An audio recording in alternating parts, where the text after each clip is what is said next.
So come on. If you don't want my love, oh, baby, give me back. If you don't want my heart, oh, I'll make you give me back. Me, I know look your face, so I know they give you chance. I for don't. Nichukue fursa hii kuwasihi sana wanafunzi wanaomaliza. Natarajia kutoka miongoni mwenu tupate walimu wengine, tupate madaktari, tupate manesi, tupate wakuu wa shule na wengine wengi kwenye fani mbalimbali ambazo zipo katika nchi yetu. Kwa ni matumaini yangu kwamba hamtoishia hapo. Ni matumaini yangu kwamba mtakwenda kupambana kuhakikisha kwamba mnafika mbali zaidi. Na ili mfanikiwe, yako mambo mengi ya kuzingatia, lakini mojawapo ni nidhamu. Nidhamu pamoja na kusoma kwa bidii. Mkiyazingatia hayo, naamini mtafika mbali, lakini vile vile msisahau kumcha Mwenyezi Mungu kwa dini ambayo unaiamini. Lakini vile vile nimesikia changamoto mbalimbali. Changamoto zote ambazo mmezisema nikiwa kama mgeni rasmi nimezichukua na ninazifanyia kazi kwa haraka sana.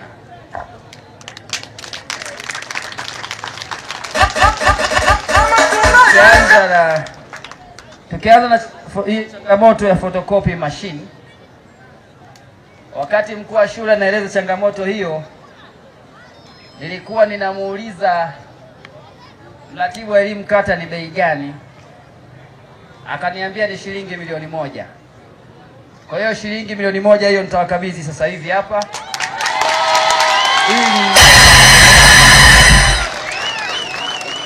ili fotokopi iweze kununuliwa, kwa maana ya kwamba itusaidie kwenye mambo yetu ya taaluma.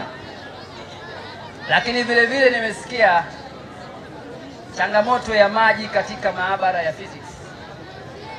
Kwa nilichukua hatua wakati tunaendelea na shughuli hii ya kumuita mkurugenzi wa maji, kwa maana engineer, nampa wiki moja kwenda kwenye hiyo maabara kuangalia mchanganuo na wahakikishe kwamba vifaa vyote vya maji katika maabara ya physics vinapatikana. Nitoe ahadi kwako mkuu wa shule kwamba mimi, serikali pamoja na marafiki bure na watu wengi sana serikalini huko, tutashirikiana kuhakikisha kwamba tunajenga ukumbi huo. Asante sana wazazi wote walioko hapa. Tuendelee kuchangia chakula, kwa sababu kuna uhusiano mkubwa sana kati ya kufaulu na ulaji wa nini? Wa chakula. Mtoto akiwa na njaa hawezi kuelewa, na chakula chenyewe ni kile kile ambacho angeweza kula wapi? Nyumbani. Unachokifanya ni kubadilisha mazingira tu.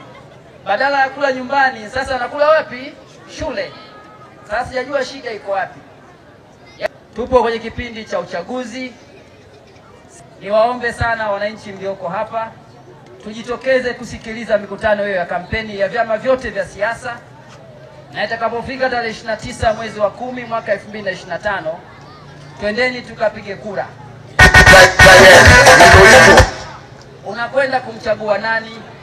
Hilo ni swala lako wewe mwenyewe na nafsi yako. Ninachohimiza hapa ni kujitokeza kwenda kupiga nini? Kura, kwa sababu kupiga kura ni haki yako.